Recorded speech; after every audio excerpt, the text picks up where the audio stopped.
Ah que coucou mes agents.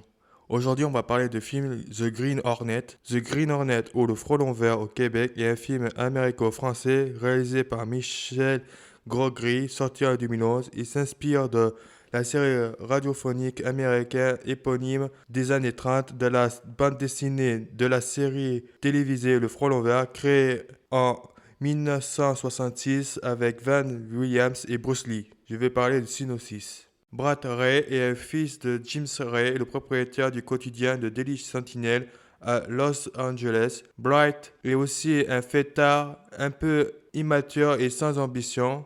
Bright se trouve à la tête du journal et découvre en même temps les talents de Keito, le chauffeur et mécanicien de son père, par derrière spécialisé en café, expert en arts martiaux, ingénieur et bricoleur de génie. Pendant ce temps, Jusnowski, un criminel impitoyable, étend son contrôle sur tous les gangs de Los Angeles. Un peu malgré lui, Bright Ray devient un héros masqué ennemi d'un criminel sous l'identité du Frelon Vert avec l'aide de Keito, chauffeur et surtout concepteur de la Black Betty, une voiture truffée de gadgets.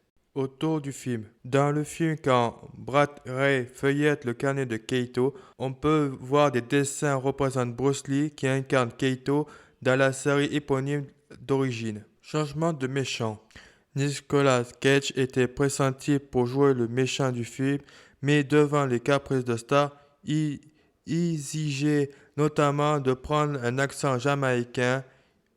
Il était remplacé par Nicolas Waltz dans la performance dans Inglicious Basta a conforté les producteurs dans leur choix. Un retour à l'envoyeur.